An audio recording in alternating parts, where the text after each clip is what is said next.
Don Machholz, and you are listening to Looking Up with Don.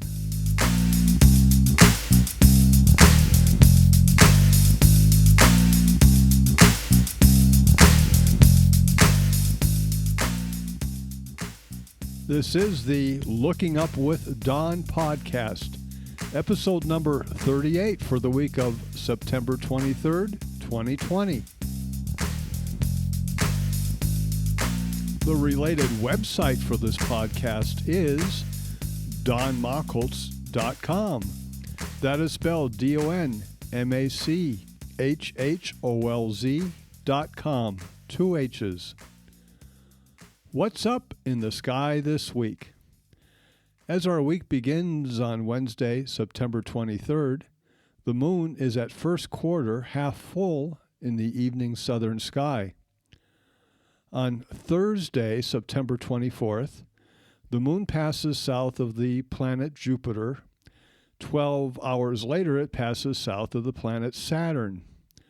I suggest you take this opportunity to observe both Jupiter and Saturn in the daytime, using the moon as a starting point. You will need a telescope and find the moon first. Then, using a planetarium program or a sky app on your smartphone, learn the direction and distance from the moon to Jupiter and Saturn. Use a wide field eyepiece and focus on the moon, then don't change the focus. Having the telescope focus properly for daytime viewing is very important. So bring the moon into a sharp focus, then offset from the moon to the planets. You will not see the moons of the planets, but Jupiter should show the bands going across the planet. On Saturn, which will be more difficult to see, you will pick up the rings.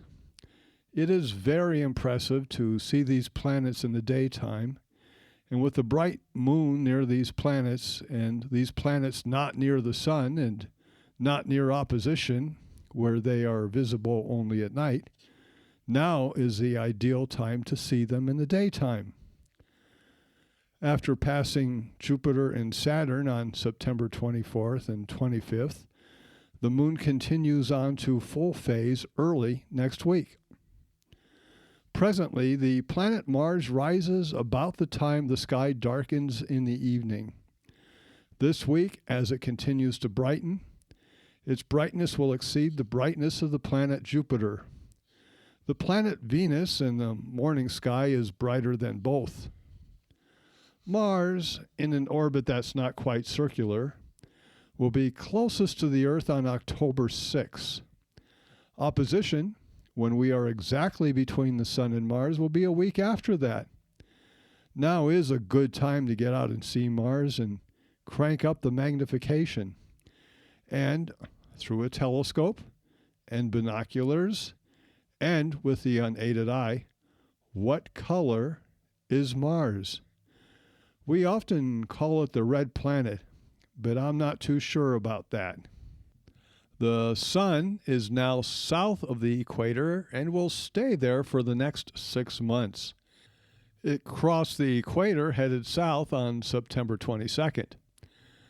Will you be able to see the International Space Station this week, which, for our purposes, begins Wednesday, September 23rd and runs through Tuesday, September 29th? Well, this all depends upon where you live. This week we have only 3 zones. If you live north of 40 degrees north, the ISS will be in your evening sky sometimes twice per night. Chicago, Russia, get out there and look. If you live from 40 degrees north to 20 degrees south, and that's probably most of us, the ISS will not be in your sky this week. Equator and anyone near it, not this week. South of 20 degrees south, the ISS will be in your morning sky sometimes twice per morning. Australia, AM viewing time. To determine where it will be in your sky, go to the website heavens-above.com and enter your location, then click on ISS. In 1985, I wrote a book, A Decade of Comets. It was a study of the 33 comets visually discovered by amateur astronomers from 1975 through 1984. You can have a free copy of the book. It can be downloaded from my website, machholz.com. One section each week. We began with podcast number 35, and there will be at least 8 weeks of discussion. For the past 2 weeks and for this week, we cover the individual comet discoveries. This week's installment can be downloaded from my website. It is Podcast 38, A Decade of Comets, Part 2C. I recommend you download it as each discovery story leads with a lot of facts about both the discovery and the comet. Only some of those facts will be reported in the podcast. This week we cover comets number 25 through 33. Of the 9 comets we will look at this week, 3 were discovered from the southern hemisphere, and only one of those by William Bradfield. Bradfield of Australia discovered 10 of the 33 comets in this book. We left off with the comet found by Roy Panther on Christmas night, December 25th, 1980.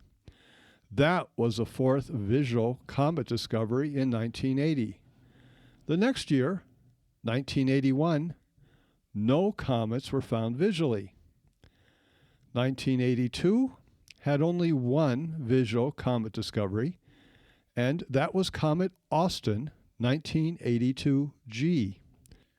It was discovered on June 18, 1982 by Rodney Austin of New Zealand from Mount Egmont National Park, 10 miles south of New Plymouth. This was his first named comet discovery, and it came 151 hours and 13 years after he began comet hunting. He began by using 7x50 binoculars, and by 1971 had accumulated 19 hours. During the next 5 years, he used a 60-millimeter rifle finder scope, adding another 55 hours. He then built a 6-inch, that's 15-centimeter refractor, using a Jaggers lens and an eyepiece giving 18 power. It was on an alt-azimuth mount, and it was with this telescope that he discovered this comet. On the morning of the discovery, the sky was clear, but it was windy. After 45 minutes, the sky began to get hazy, and Rodney Austin decided to do one more vertical sweep up from the horizon. Near the top of that final sweep, he discovered the comet. At magnitude 10.4, the comet was 17 degrees high in the sky and 68 degrees from the sun in the morning sky. The comet performed very well, reaching naked eye visibility in August in the northern evening sky. The next comet discovered was found with a spacecraft. This is not new, as the SolWind spacecraft had found some bright comets near the sun, much like the SOHO satellite does today. This was a bit different. The satellite was named IRAS, I-R-A-S. It was an infrared sensing satellite that covers a ring of sky 90 degrees from the sun. In the course of its 10-month lifetime, it surveyed the entire sky in infrared, and it discovered 6 comets. Now, this was its first comet discovery. It was found on April 25, 1983. The ground crew at first did not recognize it as a comet. Then they did not communicate it to the proper authorities. So on May 3rd, 8 days later, Junichi Araki of Japan found it in the morning sky. Although the comet was so far north, it was up in the sky all night, and he found it while sweeping in the evening prior to midnight. This was Rocky's first comet discovery. This find took 132 hours, and he was using a 3-inch or 80 millimeter refractor. A few hours later, George Alcock of England picked it up from indoors. He was using his 11 by 80 binoculars and looking through a closed window. Alcock had discovered 4 comets previously and several nova. The comet was magnitude 6.4 at discovery, and it was brightening and moving rapidly. It was only 20 million miles, or 32 million kilometers, from Earth at discovery. The comet is named Comet Iris-Araki-Alcock 1983D. The comet could have been found earlier if it had behaved normally. It should have been magnitude 10.8 in late March, near the star Vega. In early April, I swept the area and I did not see it. Possibly the Milky Way background masked it, or perhaps it was not as bright as it was expected to be at that time. It was later learned that pre-discovery photos show it at magnitude 12 as late as April 17th, whereas a normal formula prediction suggests it should have been about magnitude 9. So it appears that it brightened quite a bit shortly before discovery. This comet continued to approach the Earth, getting as close as 2.9 million miles. That's 4.7 million kilometers a week later. It was visible to the unaided eye for several weeks, and it appeared large in size due to its closeness to Earth. By late May, only a few weeks after discovery, it was in the southern hemisphere at magnitude 10 and dimming rapidly. While everyone was watching this comet, and it was quite a sensation, another comet was discovered. On the morning of May 8, 1983, 3 Japanese comet hunters found a new comet. All 3 found it within a total time span of 50 minutes. Suguno, using a 6-inch, 15-centimeter reflector, found it after 450 search hours. It was his first comet discovery. Saigusa was using an 8-inch, 20-centimeter reflector to find this, his second named discovery, after 750 hours of searching. And for Fujikawa, this was his 5th named comet discovery, coming 800 hours after his previous comet discovery 5 years earlier in late 1978. He was using his 20 by 120 binoculars. The comet is named Comet Sagona Saigusa Fujikawa 1983E. The comet was low in the morning sky, magnitude 7.0, but only 28 degrees from the sun. A thin crescent moon was 52 degrees to the right and not a factor. Now, like the previous comet, this one also came close to the Earth, this one being 6 million miles or 10 million kilometers in mid-June.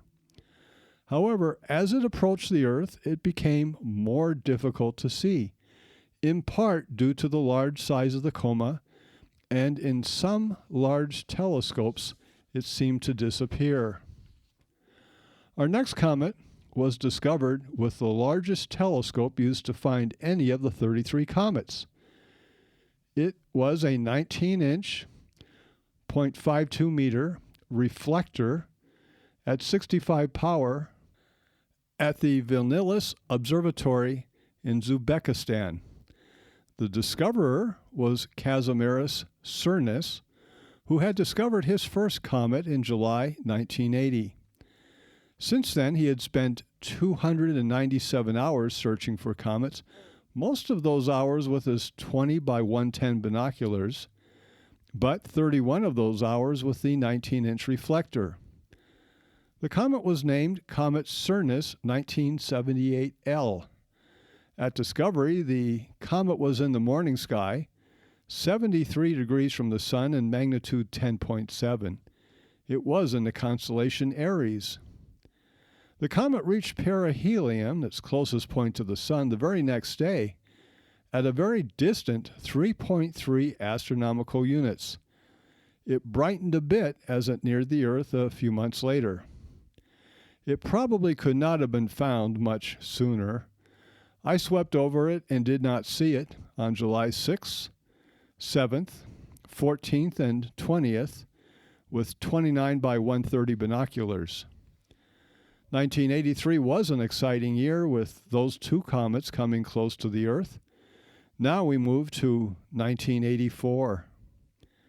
William Bradfield found the next comet, his 12th, on January 7th, 1984. He had searched for 384 hours and 3 years since his previous find. This comet is also periodic. It returns every 152 years. The comet is designated Periodic Comet Bradfield 1984A. At discovery, the comet was in the morning sky, magnitude 10.7, and 46 degrees from the Sun in the constellation Norma. Now for this find, Bradfield used a 10-inch, 25-centimeter reflector with a 32-millimeter eyepiece, giving him 44 power and a field of view of 1.3 degrees. The telescope mount is triaxial. This is an invention of Bradfield's, that it had an alt-azimuth head driven around a polar axis. He once wrote me a letter describing how it works. The purpose of this was to help even out the overlap sections at the left and right of his horizontal sweeps. Our next comet, and the 30th of the 33 in this book, was discovered by Rodney Austin of New Plymouth, New Zealand on July 8th, 1984. He was using his 6-inch, 15-centimeter f8 refractor on a redesigned mount in which the eyepiece remains stationary while the telescope moves in altitude. He was sweeping horizontal sweeps, and it had been 43 sweeping hours since he found his previous comet 2 years before. This comet is named Comet Austin 1984I. How bright was the comet at discovery? Rodney Austin reported 8th magnitude, but reports from other observers the next day seemed to indicate 6th magnitude. The formula I'm using in this book for this particular comet would place it at 5.8 magnitude. At discovery, the comet was in the morning sky, 69 degrees from the Sun, and this comet was moving very fast, about 6.5 degrees per day. It took teamwork to confirm the comet because it was moving so fast. The comet passed between the Earth and the Sun and into the evening sky for a short time, then back into the morning sky. The comet remained brighter than magnitude 7 for 2 months and became as bright as magnitude 5.0. Could this comet have been found earlier? If it had behaved normally, then 5 weeks prior to discovery, it would have been magnitude 11.6 and 84 degrees from the Sun in the morning southern sky. That would probably be considered discoverable.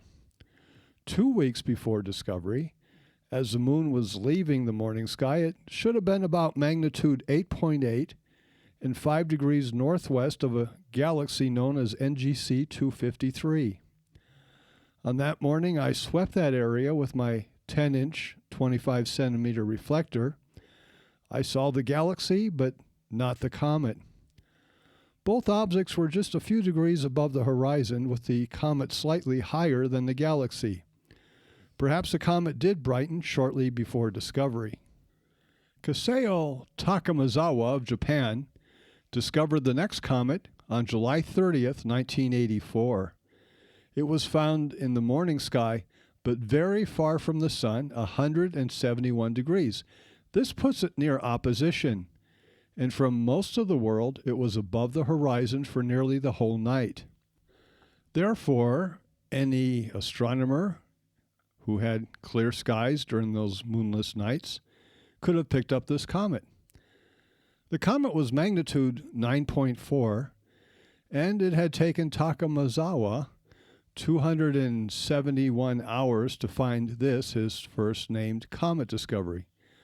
The comet, as it turned out, is a periodic comet returning every 7.3 years. Now, if this comet had behaved normally, it would have been magnitude 11 in mid-March, 4.5 months before discovery, and 88 degrees from the sun in the morning sky.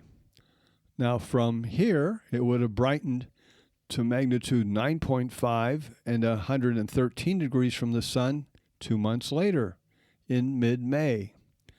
By early June, it would have been magnitude 9.0 and 150 degrees from the sun.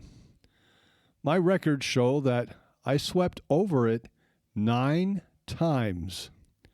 9 times during those 4.5 months without discovering it. So what was going on with this comet? Pre-discovery images show that it was photographic magnitude 16, which translates to perhaps visual magnitude 14 in early July. Now that's when our predictions would have placed it at magnitude 9. 2 days later, on July 8th, it had brightened to photographic magnitude 13, which would be perhaps 11th magnitude visually. Then an odd thing happened. On July 26.7 Universal Time, 4 days before it was discovered by Takamazawa, Seiki photographed it at magnitude 6.5, much brighter than the 9.4 magnitude reported by Takamazawa. So we now know that the comet outburst a few days before discovery, then dimmed over the next 4 days before Takamazawa picked it up. The comet was expected to return in 1991, but it was not seen. However, it has been observed on other returns in 1998, 2006, and 2013, but each time it remained fainter than magnitude 15. Our next comet was faint when found and did not get much brighter. It was found by Rolf Meier of Ottawa, Canada, his 4th comet discovery. It came 86 search hours after his previous discovery 4 years earlier. He was again using the 16-inch, 40-centimeter reflector at Indian Hill Observatory. At discovery, Comet Meier 1984-0 was magnitude 11.7 and 52 degrees from the sun in the evening sky. He found it on September 18, 1984. After discovery, the comet moved closer to the sun and was lost in the sun's glare for a few weeks. This was Rolf Meier's 4th and final visual comet discovery. His first find was in 1978. All of his discoveries were made in the evening sky from the observatory using the 16-inch reflector. And he found each of them with very few search hours. This is outstanding. Sadly, Rolf Meier passed away in 2016. I had swept the area on September 14th, less than a week before Meier found it, but I did not find the comet. I was using my 10-inch, 25-centimeter reflector. Cernus also swept over it with his 19-inch reflector. Our last and 33rd comet discovery story involves 2 amateur astronomers living in the United States.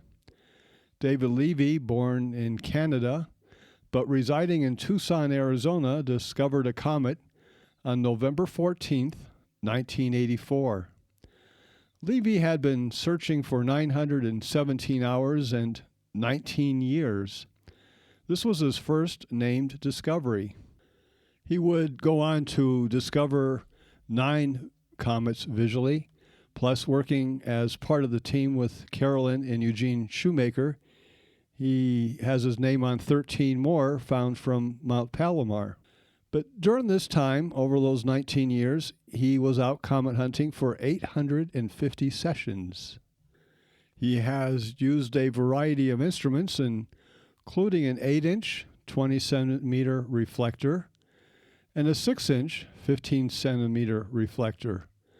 For this find, he was using a 16-inch, 41-centimeter reflector with a 32-millimeter Erfro eyepiece giving 64 power and a field of view of 0.75 degrees. The telescope is mounted on an alt-azimuth mount, and he sweeps in an up and down motion. About a year before, Levy picked up Comet Hartley-Iris 1983 V at magnitude 11 in the evening sky. This comet was discovered by Malcolm Hartley on November 4th.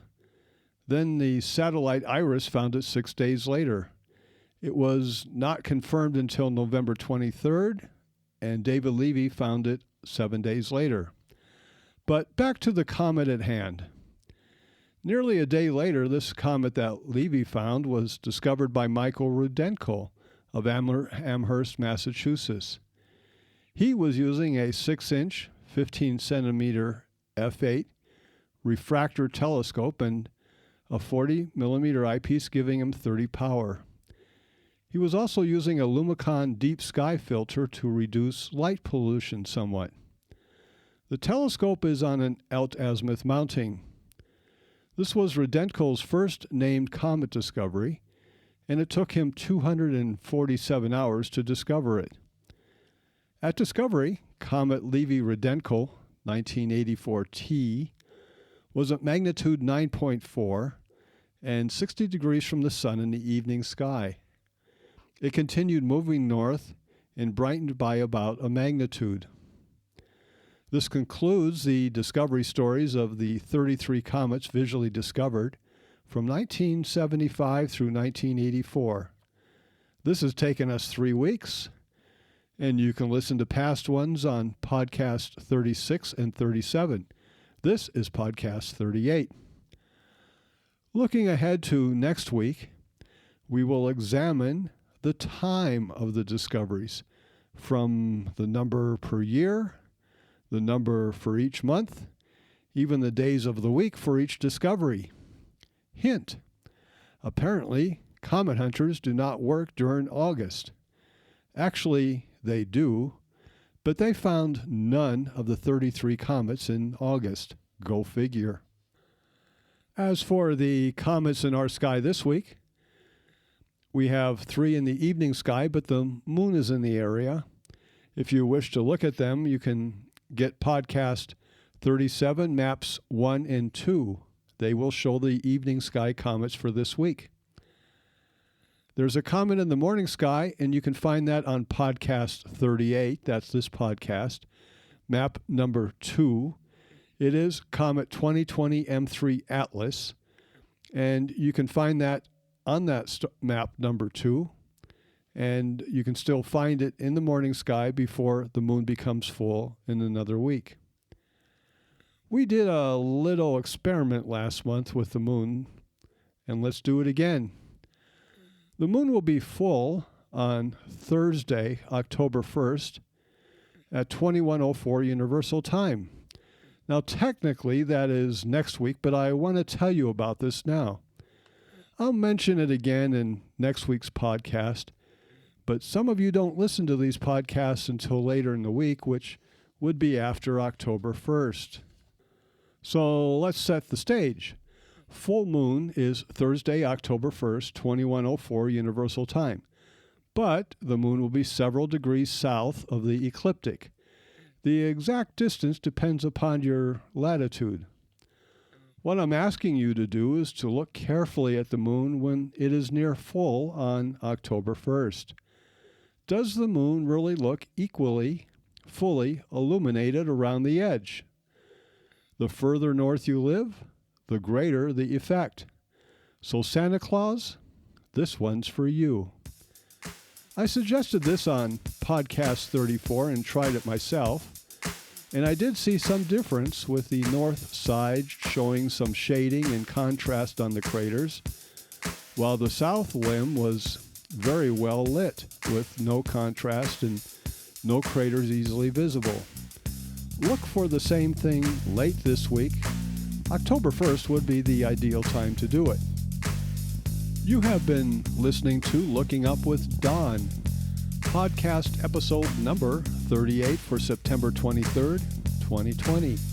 I'm Don Machholz.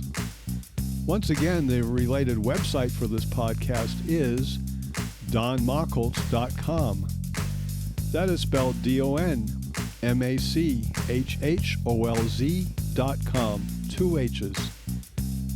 God willing and pod willing, I'll be back next week for another episode of Looking Up with Don.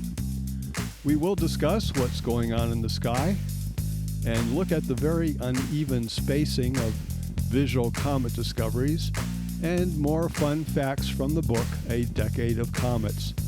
All that and more. Thank you for listening. See the sky this week. I'll see you next week.